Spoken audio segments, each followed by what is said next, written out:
Welcome back to Starfire Sports Stadium. I'm Dan Power, joined by Colin Hawley, and we didn't get much of a break at all. Colin just took about 3 or 4 breaths and he's right back into it. We're into the men's bracket now as we see Santa Monica versus the Denver Barbarians here. Santa Monica on the left of your screen, ball in hand, and they'll be taking on the Denver Barbarians from, of all places, Denver, up in Colorado. Brilliant stuff here. Santa Monica with the ball. I would definitely watch out for Dave Martini. He was one of the top try scorers in the PRP, one of the PRP All-Stars. He's wearing number 7 on the list here. So, really good player, dangerous sevens athlete. Let's see if he can get the ball in his hands, see what impact he can have on this game. Yeah, we saw Dave Martini had a great year. He is fast, former All-American, I believe a wide receiver too at UCLA. Did some time there. So Jet Shoes, they come with the package that is Dave Martini. Here we go. We get the first look at the Barbarians with the ball in hand, putting it in. There's Bobby Ibsen, the little man playing scrum half. You see Maximo Diakfo over there, number 5. He's been an All-American and a great fly half for Denver for many years here. He's just one of the cooler heads there at fly half. Great skill player. Look for him to be a playmaker on this pitch and put people away for tries. He recently got a call up to the high performance camp down in Chula Vista that we just had. Many people feel it was long overdue for Maximo, but we see him here with the ball in hand. He moves it out to the right now, gives it to the speed man. It looks like Kevin Williams. Yeah, we've been told to watch him at one stage, ranked in the top 15 in the country in the decathlon. So in terms of athleticism, it doesn't get much better than that. So watch him go out there. They're going to go quickly now through Leland. He moves the ball across to Diarcheval. Comes out, Brendan Shea, another guy who had a tremendous year. The open side flanker for the Denver Barbarians. He came from Wake Forest, and he got absolutely smashed there. There's Logan Collins. Diving on the ball, not being able to pick it up. There's Pinkelman. Just got back from Hong Kong with the U20s, and Pinkelman makes his impact straight away. Can't get the ball away, though. He's well defended. Collins went in a little soft there, didn't expect the confrontation. Santa Monica says, we'll have none of that. There's Kevon. Beautiful feet from Williams, and he will get around. And one thing that they talked about in the lead-up to this tournament, the Denver Barbarians, is strike power. They always felt like they lacked one thing, and that was speed. They were a great team. They were a very efficient team, but they never had that true speed sensation, a finisher in their team. In Kevon Williams, they feel like they have that now, and he just showed it right there. That was brilliant stuff there, but it all came from resourcing that possession. I think it was Logan Collins who had the wherewithal as one of the veteran players on the team. He got over that ball and had two of the Santa Monica players trying to blow him off the ruck there. Was able to maintain possession. Williams picking the ball up, making a little shifty move, and having the gas to get it under the post. Maximo with the kick after, and it's good. 7-0 to Denver pretty early on. Yeah, Maximo, Argentinian by birth. He went to CU up there in Colorado, in Boulder. Beautiful campus up there. Plays his rugby for the Barbarians. I think he played a little bit in the ARC for the USA A team. And then here we go. Beautiful restart from Diarcheval. Nice and high. Oh, I don't know why nobody decided to contest that. Santa Monica with the get out of jail free card there and able to move the ball wide. Here's Martini. Hear the respect that they give Dave Martini. You can hear the communication screaming to Williams that he's going to try to take you on the outside. He's going to back himself, and Dave Martini does exactly that. However, the battle with the sideline is one a player will never win. It always will defeat you, the sideline, unfortunately. And the Santa Monica learned that the hard way as Denver now have a line out about 40 meters out from the try line here. It's a tricky thing for wingers when they got the angle on you. You either got to pull out or you just got to go ahead and hit that gap between the last defender and the defender on the inside. Get your team on the front foot. And you really see the specialty players who play a lot of sevens will pull out. The guys who play 15 set, they almost go looking for contact. And the nuances of this game, it's becoming such an art form, sevens. As Santa Monica with the ball now looking to come out from their own end. Dishes it back inside the Prickett. He goes forward. He looks like a big man Prickett. Big Josh Prickett. He's also a Cal guy. We played together at Cal. Mainly a 15s back rower. Look for him to bash it up a little bit here, Dan. Oh, Denver decided to go quick. Ball's going out to number 6. Michael Aljabori. Oh, here's Williams, the try scorer. A little shake and dake, shimmy, show and go. Love it. Oh, great gap up the middle. Huge stride length and dotting it down for a try. And Denver goes in for their second pretty early on here. 2 minutes left to go in this first half. Yeah, Al-Jabori's got up a little tender from that, grabbing the groin area. I don't know if he's hurt or maybe he just strained himself going through there. But how about the explosiveness, this Denver Barbarians outfit, defending very well. Santa Monica having all sorts of trouble getting out of their own end. Fantastic defense from Denver and then turning the attack straight on. And the inclusion of Williams and Al-Jabori have definitely reaped rewards here for Denver. They're looking like a very different outfit from the Barbarian sides we've seen in the past. Well, we had the try scorer Williams. I think he made 2 or 3 defenders miss there. He's just got pretty incredible feet, little shimmy, little shake. And what happens is you get defenders missing you, and you get all these people around you. And then with 7, you just got to move the ball. Al-Jabori getting the ball, getting a half gap, stretching his legs, getting the try. Denver's up 14-0. Maximo. Let's see if he gets another kick up in there. I'd like to see him contest it if it's another 5-second hanging kickoff. Well taken from Santa Monica, though. They've done a little bit better pulling that one in. And they're going to go down the blind side. There's some value there. Regal's away. It's a foot race. D'Archville's coming across. Oh, Regal trying to do the hurdle over D'Archville. He gets enough of the boot. Ball sitting there. D'Archville takes it, tries to get the fender away. Back to Collins. Big contact on him. He turns. He waits for support to come his way. Finally gets there. Ibsen. What's he going to do off the left foot? Well met, though. Beautiful defense from Santa Monica. Can they hold him up and turn this ball over? No, he gets it to ground. There's value on the blind side. Shea goes that way. Draws it in now. That's Collins again. The big man finding contact and just rumbles forward. Oh, what a counter-ruck. Here we go wide now. Shea moves it across. There's Zipson again. Geez, he's a shifty little character. He's straight through. Wow. It's going to be a foot race. Can he get there? Santa Monica's coming at him. 1-on-1. 10 meters, 5 meters. He's going to get into the corner. Beautiful stuff, the Barbarians.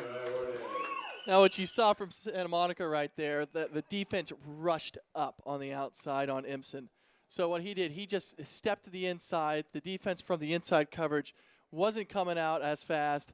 It just fractured your defense. He found the gap, busted through, beat the sweeper. You want to go ahead and maintain your composure on defense, especially when they've got 80 meters to go down the field. Yeah, Santa Monica looked a little bit enterprising there, like they were going to get some attack going.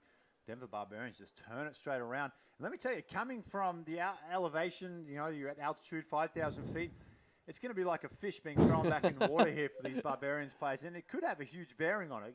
We're at very much sea level here. And the fitness levels are going to pay dividends, especially on day 2. Could be an advantage for this Barbarian side, who obviously have showed thus far, Colin, that now they have speed. Now they have a finishing aspect to their game. Could be dangerous. Yeah, the try scorer Williams, he absolutely a danger man. His feet are super quick. He's going to make 2 or 3 defenders miss. That's going to consolidate their defense. And then we saw Al-Bajori getting that ball and stretching his legs through a half gap and getting to it. I would like to say for the Santa Monica to get their structure back in together. Their defensive line needs to be solid. They can't be rushing up on the outside, creating half gaps for Imson, who just went 80 down the field because you wanted to rush up when they were on their goal line. Probably not the smartest move. I think they need to consolidate, circle the wagons, and try to get this thing. You got 19-0, definitely not a scoreline that you're not going to be able to come back from, but with Sevens Rugby, you need to do something here. I mean, you're looking at both sides physically. Santa Monica look much larger, much rawer, a bigger side. You'd like to see them play a little tighter. I mean, I know it's 7s, but at that size, they want to bash up the middle. You've got some small men in, Williams and Ibsen, the 2 try scorers. They're not the biggest guys. So that's the kind of guys I would be looking to isolate, especially if I'm Santa Monica, and start bashing that ball up a little bit more. Like I said, recycle possession, circle those wagons, and go back to basics. Find a little structure, defense, offense, whatever you got to do, but the structure is going to save you in this one. It's not going to be a one-off thing where you're going to blast out and find a try here and there. You play phase rugby, you tire out the defense, and it's going to be hard with experienced players like Maximo, Collins, and then the new guys coming in, adding that injection of pace and kind of flair. I'm pretty impressive from Denver right now. Let's see what Santa Monica can do to kind of fight back to this 19-0 scoreline. They've got the players. One of the players, he's going to be kicking off here, number 5. Le Georget, the Frenchman, was involved in the French 7 setup for quite a while. So in terms of experience, that's quite handy to have on your side as well. Let's see how they do in the second half as Santa Monica is about to get us restarted here at the Starfire Sports Stadium in beautiful Seattle.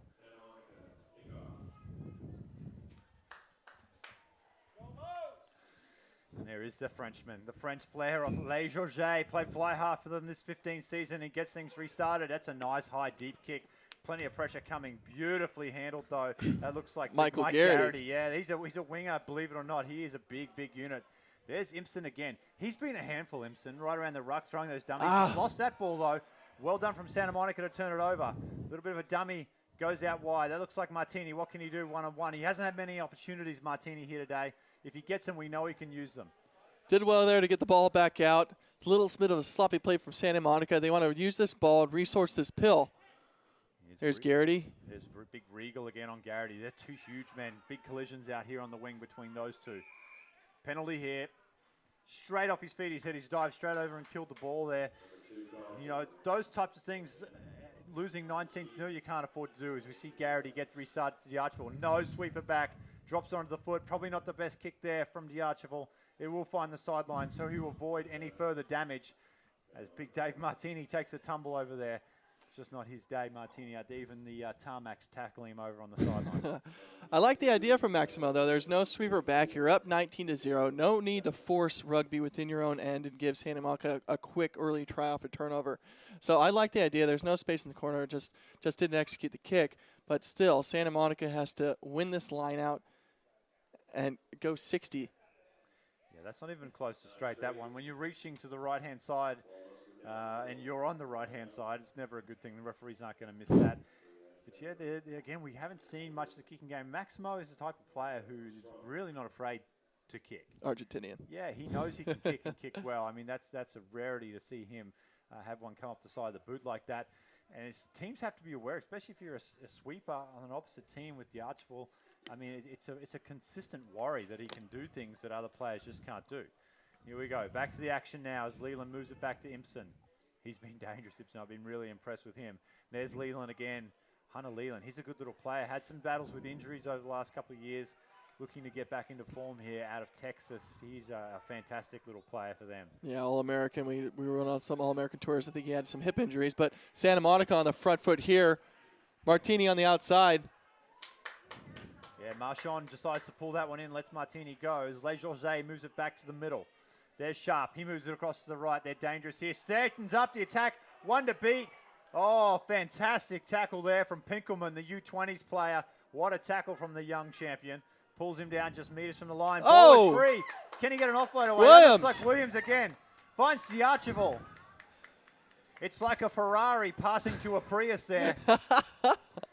Unfortunately, the Archibald, not known for his speed, he gets dragged down. Then the little knock on. He's not happy to. Look at him. You've got to love the fiery little Argentinian. Oh, you thought Williams was away there. Finding Max on his support. Unfortunately, Max only has about 3 gears. He was looking for a support. Unlucky there not to have somebody on there being able to finish it, but great get out of jail free card from Denver. You know, you thought Santa Monica was knocking on the door, but Williams coming through with the turnover at the breakdown. Yeah, great. Lovely stuff. Young Ben Pinkelman. Got a chance to catch up with him during the 15 Eagles camp in Denver, and he is a young guy, but he has a bright future in the game. Here we go now. Santa Monica with the scrum. Little sloppy out the back. They bring it across. There's Marchand again, looking to fend with the very questionable hairstyle today, Marchand. Earns his team a penalty, not releasing the tackle player there. They're going to go quickly. Got a steep line set out to the left. Oh, no, referee's pulled them back. Here we go. Play on now. Santa Monica with the ball. Moving across. Woods with the ball. He turns in. That's Osborne. Dummy, beautiful dummy. Stuart Sharp fools everyone. Oh, beautiful stuff. And Santa Monica, they needed that. They hit right back. 5 points on the board for them. 19-5, though. Denver Barbarians still leading. A little bit against the run of play, you'd have to assume there from Santa Monica. But beautiful stuff from Stuart Sharp. Dan, you just got to love that. Drifting across the field and just giving that little fake switch, sitting down to the fence and getting around the corner. I mean, I personally never been able to pull off that move, but I can imagine it feels just so good being able to show and go, get around the corner like that. Maybe breathing a breath of life into the Santa Monica squad here. 7-19. There we go. And that's not going to help their cause. The kick not going 10. Will come back to halfway with a short arm. 2 minutes left on the clock. You'd have to think Denver just slowed things down here. D'Archibald, he will do that. He'll get his set piece All lined up. He takes the tap, comes out to the right to Collins. Ball in hand. He keeps moving across. Garrity. That huge man, a mountain of a man, Garrity. Apuro with the ball, comes back. Collins steps into scrum half. Comes across. Impson looks for runners. Switches Maximo out. Well read, though. Good defense there from Santa Monica. It's a bit of a contest there at the breakdown. And they're going to get it. Beautiful stuff from Santa Monica, committing numbers. A bit of a push and shove. A bit of a how's your father going on. Handbags at 10 paces as Marchand, the Frenchman. He goes to the right. Just taking their time here, Santa Monica. Down 2 scores here. Here we go. Marchand moves it across to the right. Let's see if they can find Martini, the speedster out there. Oh. Well met, though. Beautiful tackle. Denver defending very well. Now, here we go. It's 3-on-3. Here we go. Decides to kick ahead. Penalty over here, though. Looks like the referee spotted something else. Much to the delight of Logan Collins, the big man was in a foot race with Stuart Sharp, and we saw earlier with the show and go, Sharp has got some speed. So Collins very thankful for the referee's assistance on that one. And look at this, just eating up the clock too. This is great for the Denver Barbarians as we move under a minute left to play here. And they're probably hoping to hold on. Maximo D'Archford will probably kick this ball into touch, soak a little bit more time off the clock. No, he's going to take the tap. Comes across to Leland. He finds Colin on his right. Comes out now. There's Kyle hit the replacement. He's come on, fends 1-2 away. Inside, back to Garrity. He can't handle. Little knock on there. It's a little bit chippy here. A little bit of back chat between the players. It looks a little chippy out there, Dan. And now these two teams know each other from the 15 season. So there is some history there. And obviously neither team willing to take a backward step, as we've got 10 seconds left on the clock here. And Denver Barbarians holding on to a 12-7 lead. A 12-point lead. Marchand moves it out wide. There's plenty of space. Backs himself on the outside. It's 12-on-12. Steve Hit Wood versus Woods. Denver do well to recover. Right on halfway. This is better from Santa Monica. Containing the ball. Philip Osborne here. Nice little stop and go. Finding the inside seam. There's Sharp again. Moves across to Marchand. Oh, poor Maximo. Great tackle there. Beautiful stuff from Ollis. Comes in the replacement, makes a tackle, and forces a turnover. That'll do it for Denver. Let's see if they kick it into touch. They're going to keep playing. Big Garrity goes for a run down the blind side. I'm not sure if he knows the game's over. Now he knows it's over because it's gone over the touchline. That'll take us through to the end of the game. As the Denver Barbarians put 19 points on in the first half, they can't get any in the second. Santa Monica end up going down 19 points to 7. We're going to step away for a moment. When we get back, it's going to be an absolute blockbuster. The Austin Blacks taking on the New York Athletic Club. When we return, don't go away.